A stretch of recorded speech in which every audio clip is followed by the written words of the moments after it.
सो हे WhatsApp guys, स्वागत सभी को नई वीडियो में। लेके आ गए आप लोगों के लिए लेक्चर नंबर 22 और आज के इस लेक्चर में हम सीखने जा रहे हैं आर्मस्ट्रांग नंबर क्या होता है और कैसे प्रोग्राम के अंदर आप फाइंड कर सकते हो कि कोई नंबर आर्मस्ट्रांग नंबर है या नहीं है। काफी ज्यादा क्लासिक क्वेश्चन होता है, कभी कभार इंटरव्यूअर आपसे इसका कोड लिखवा लेता है क्योंकि कोड काफी ज्यादा छोटा है इसका, तो आप जो है पेपर पे आराम से इसको लिख के इंटरव्यूअर को समझा सकते हो। इंटरव्यूअर से पता लगाता है कि आपकी लूप की अंडरस्टैंडिंग कितनी बेटर है। ठीक है, सो लेक्चर नंबर होने वाला है 22। पूरा देखना अच्छे से, बहुत इजी वे में समझाऊंगा। ठीक है, हम जो है देखने जा रहे हैं आर्मस्ट्रांग नंबर प्रोग्राम नाउ। अब आर्मस्ट्रांग नंबर होता क्या है? आर्मस्ट्रांग नंबर होता क्या है? तो सपोज फॉर एग्जांपल मैंने आपको दे दिया नंबर 123 दे दिया। ठीक है, अब हर नंबर का क्यूब यानी 1 into 1 plus 2 into 2 plus 3 into 3 अगर हर नंबर का जैसे 1 है तो उसका 3 बार मल्टीप्लाई करना है, 2 है उसका 3 बार मल्टीप्लाई करना है और 3 है इसका 3 बार मल्टीप्लाई करके जब हम इनका सम करेंगे और अगर सम करने पे वापस से सेम नंबर बन जाता है तो वो एक आर्मस्ट्रांग नंबर है, अदरवाइज वो एक आर्मस्ट्रांग नंबर नहीं है। ठीक है, अदरवाइज वो एक आर्मस्ट्रांग नंबर नहीं है। तो सिंपली अगर आपको नहीं समझ में आया मैं क्या बोल रहा हूँ तो ध्यान से सुनना। जैसे अगर मैं 123 के एक वैल्यू का जैसे पहले 1 आया तो 1 का 3 बार क्यूब करके फिर उसको ऐड करता हूँ अगले वाले डिजिट की क्यूब में, फिर उसको ऐड करता हूँ उसके अगले वाले डिजिट की क्यूब में, जैसे मैंने अभी आपके सामने ये करके दिखाया है।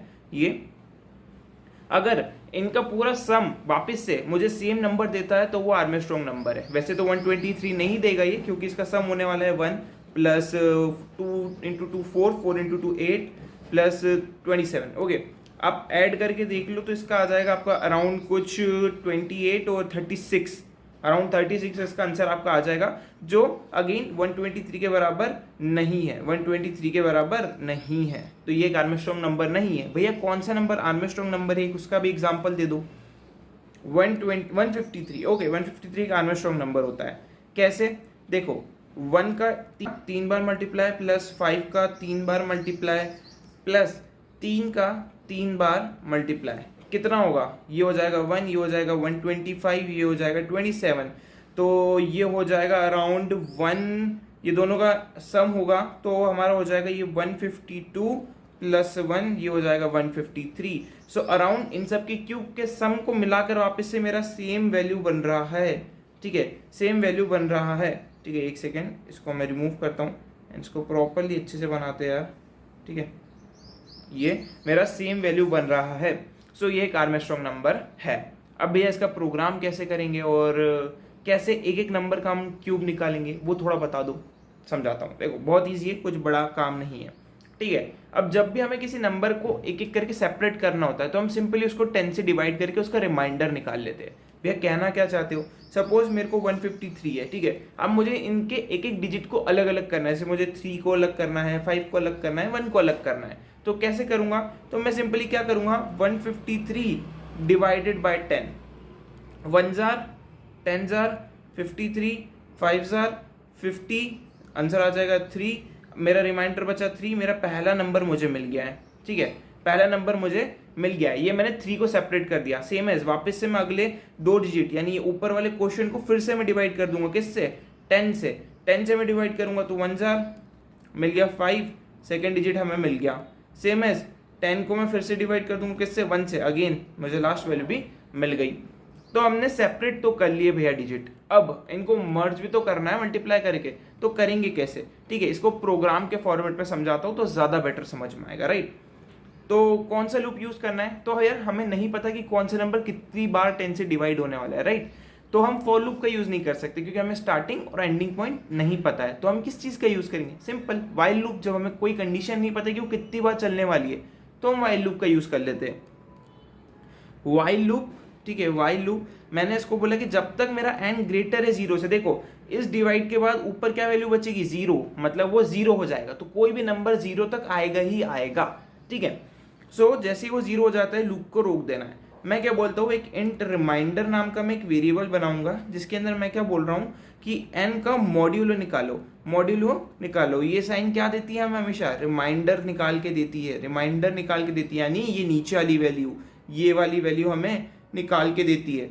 ओके, नाउ फिर एक आंसर नाम का मैंने सपोज एक वेरिएबल बनाया है जिसमें मैं क्या बोल रहा हूँ, answer plus remainder into remainder into remainder, क्योंकि मैंने क्या बोला, हर नंबर को हमें 3 बार मल्टीप्लाई करना है, यानी उनका क्यूब निकालना है। देखो ध्यान से, 3 बार मल्टीप्लाई, 3 बार मल्टीप्लाई, 3 बार मल्टीप्लाई, और उसको प्लस करते जाना है। तो मैंने जो है एक एक करके नंबर निकाल के मल्टीप्लाई करके सम के अंदर, आंसर के अंदर स्टोर कर दूंगा।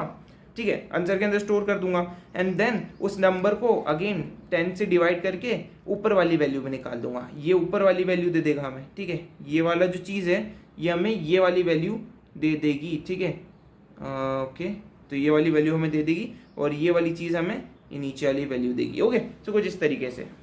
अब जरा इसका एक ड्राई रन करके बताता हूँ फटाफट। तो फॉर एग्जाम्पल हमने ले लिया है 153। ठीक है, इस स्टेटमेंट के हिसाब से सबसे पहला काम क्या होगा हमारा, सबसे पहले चेक होगा 153 is greater than 0। Yes, loop के अंदर एंट्री मिली। लूप के अंदर पहली स्टेटमेंट क्या है, रिमाइंडर। रिमाइंडर मतलब मैंने बोला 153 रिमाइंडर 153 मॉड्यूलो 10, मतलब 153 डिवाइडेड बाय 10, 1 जार 15 जार 53, 5 जार 50, इधर आ जाएगा 3, रिमाइंडर बचा 3। सो 3 जो है, ये 3 जो है ये इस रिमाइंडर के अंदर स्टोर हो जाएगा। तो रिमाइंडर बचा मेरा अभी इधर 3 हो गया। अगली स्टेप क्या है, आंसर। आंसर जो है सपोज इनिशियली मैंने 0 दिया है, तो 0 प्लस रिमाइंडर क्या है आपका 3, तो 3 इंटू 3 इंटू 3। ठीक है, तो ये जो भी होगा 27 जो है वो आंसर के अंदर अब स्टोर हो जाएगा। तो आंसर की वैल्यू अब हो गई 27 हो गई। ठीक है, अब हमें लास्ट स्टेप क्या करना है, मुझे ऊपर वाली वैल्यू भी तो निकालनी है, ये वाली वैल्यू भी तो चाहिए इसके लिए, ताकि n मेरा छोटा भी तो होते जाए, वरना तो n तो उतना का उतना ही रहेगा। तो n को छोटा करने के लिए मैंने क्या बोला, n equals to 153 divided by 10, ये वाला साइन ऊपर वाली वैल्यू देता है, राइट। तो क्या होगा, अब हमें जो है ये वाली वैल्यू मिल जाएगी, ये वाली वैल्यू मिल जाएगी, राइट। सो अब मेरी n की वैल्यू हो गई 15। फिर से चेक हुआ 15 ग्रेटर देन 0, लूप के अंदर है। अगेन रिमाइंडर निकालूंगा मैं किसका, फिर n का, n 15 है मॉड्यूलो 10, मतलब मेरा रिमाइंडर क्या बचेगा 5 जो है इसके अंदर स्टोर हो गया। मैंने क्या बोला, आंसर की लास्ट टाइम वैल्यू क्या हो गई थी, ध्यान से देखो 27 आंसर की वैल्यू हो गई थी। तो 27 प्लस 5 इंटू 5 जो होने वाला है अपना 27 प्लस 125 इक्वल्स टू हो जाएगा आपका 152। तो ये यहाँ पे स्टोर हो गया, आंसर की वैल्यू 152 हो गई, राइट। n को फिर से मैं छोटा कर दूंगा 10 से डिवाइड करके, तो अब n की वैल्यू हो गई 15 डिवाइडेड बाय 10, यानी आंसर आएगा 1। ठीक है, फिर से चेक होगा 1 is greater than 0, yes condition true, loop के अंदर एंट्री दे दी। रिमाइंडर अब इनडायरेक्टली 1 को अगर मैं मॉड्यूलो 10 भी कर दूंगा तो भी मुझे 1 ही मिलने वाला है। ओके, 1 ही मिलने वाला है, तो 1 रिमाइंडर के अंदर स्टोर हो गया। फिर से मैंने बोला आंसर इक्वल्स टू आंसर की वैल्यू अब क्या हो गई थी 152 प्लस 1 इंटू 1 को कितनी बार मल्टीप्लाई करो 1 ही मिलेगा, तो 153, और n equals to 1 divided by 10, इस बार हमें 0 मिल जाएगा एंड यहाँ पे हमारा लूप ओवर हो जाएगा। बाहर आके एक बार और चेक होगा क्या 0 ग्रेटर है, नहीं, तो system dot out dot println में आंसर को प्रिंट करवा दो। आंसर को प्रिंट करवाने से पहले हम ये चेक करेंगे कि वो क्या जो मेरा आंसर आया है वो इक्वल है मेरे गिवन वैल्यू से। कैसे करेंगे वो मैं आपको अभी प्रोग्राम में बता दूंगा, ठीक है। सो या कुछ इस तरीके से जो हम आर्मस्ट्रॉन्ग नंबर का पता लगा सकते हैं। तो चलो इसको कोड कर लेते हैं। सर मैं आ चुका हूं अपने कंप्यूटर स्क्रीन पे, एक मैंने फाइल बना लिया आर्मस्ट्रॉन्ग नंबर के नाम से, ठीक है। अब मैं क्या करता हूँ, यहाँ पे जो है सबसे पहले मेन मेथड लिख लेता हूँ, तो पब्लिक स्टैटिक वॉइड मेन, ठीक है, मेन और स्ट्रिंग args, राइट। यूजर से इनपुट लेना है तो क्या करेंगे, स्कैनर क्लास को इंपोर्ट करेंगे, इंपोर्ट java.util.scanner, ठीक है, .scanner, ओके। नाउ अब स्कैनर क्लास को इंपोर्ट करा है तो उसका ऑब्जेक्ट क्रिएट करना पड़ेगा, तो स्कैनर क्लास का नेम, ऑब्जेक्ट का नेम इक्वल्स टू न्यू, किस टाइप का ऑब्जेक्ट, स्कैनर टाइप का ऑब्जेक्ट, और किससे इनपुट लेना है, सिस्टम डॉट एन, यानी सिस्टम के इनपुट से, राइट। एक मैसेज प्रिंट करवा देता हूँ, system.out.println enter the value, right. So ये हमारे को वैल्यू एंटर करवाने के लिए हेल्प करेगा। नाउ एक इंट नंबर के नाम से जो है मैं एक वैल्यू एंटर करवा लेता हूँ, यूजर से sc dot next integer type का डेटा है, तो राइट। अब मैंने वैल्यू एंटर करवा दी है, राइट। तो मैं क्या करूँगा, मैं इसकी कॉपी अपने पास रखना चाहता हूँ। कॉपी अपने पास क्यों रखना चाहता हूँ, ये आपको प्रोग्राम के एंड में समझ में आएगा, ठीक है। तो मैं नंबर की एक कॉपी रख लेता हूँ अपने पास, जिसके अंदर टेम्प नाम के वेरिएबल के अंदर नंबर की कॉपी रहने वाली है। अब मैं क्या बोलता हूँ, while number is greater than 0, तब तक नंबर के अंदर, मतलब तब तक ये लूप जो है ये चलते रहेगा।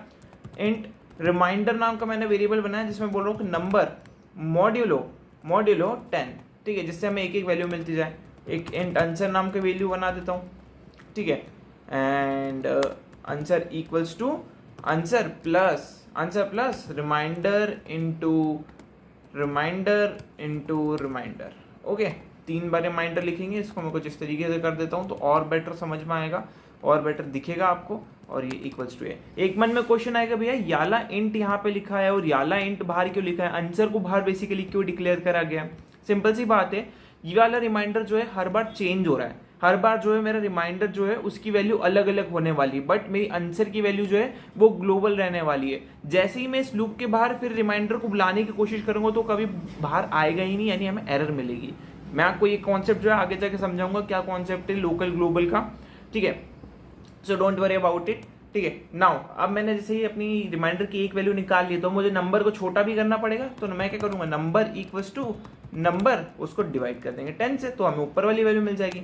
सिंपल, जैसे ही मेरे पास आंसर आ जाएगा, मेरे को क्या करना है, हमें कैसे पता चलेगा वो नंबर जो है आर्मस्ट्रांग नंबर है। अगर आंसर की जो वैल्यू है वही मेरे नंबर की वैल्यू हो, अगर वो दोनों बराबर हो तो वो एक आर्मस्ट्रांग नंबर है। बट इधर देखोगे तो मैंने नंबर को तो टोटली 0 कर दिया ना, तभी तो हम इस कंडीशन से बाहर हुए, ठीक है। तो मैं चेक कैसे करूंगा एट द एंड, इसलिए मैंने कॉपी बना के रखी थी इधर टेम्प नाम के वेरिएबल में, ठीक है। तो मैं क्या बोलूंगा, if temp is equals to what, इस temp is equals to answer, then क्या प्रिंट करना है, system dot out dot print L N में इट इज एन आर्मस्ट्रांग, ठीक है, RONG नंबर। ओके, सो यार दैट्स कूल। यहाँ पे मैं जो है आंसर को प्रिंट करवा दूंगा, अदरवाइज एल्स ब्लॉक में मैं क्या प्रिंट करवाऊंगा, this is not an Armstrong number. Simple, program को रन कर लेते हैं, कोई भी एरर नहीं है इस प्रोग्राम में, डैम श्योर उस चीज के लिए, ठीक है। सो या प्रोग्राम के लिए हमें बोला गया वैल्यू एंटर करो, तो हमने क्या देखा था, 153 एक आर्मस्ट्रांग नंबर है, it is an Armstrong number, that's totally correct. Check करते हैं 123 का, 123 it's not an Armstrong number, ठीक है। सो यहाँ पे हमारा प्रोग्राम बन के रेडी हो चुका है। आई होप आपको वीडियो अच्छी लगी, वीडियो को लाइक कर देना, चैनल सब्सक्राइब कर देना। See you next video, till then take care, good bye.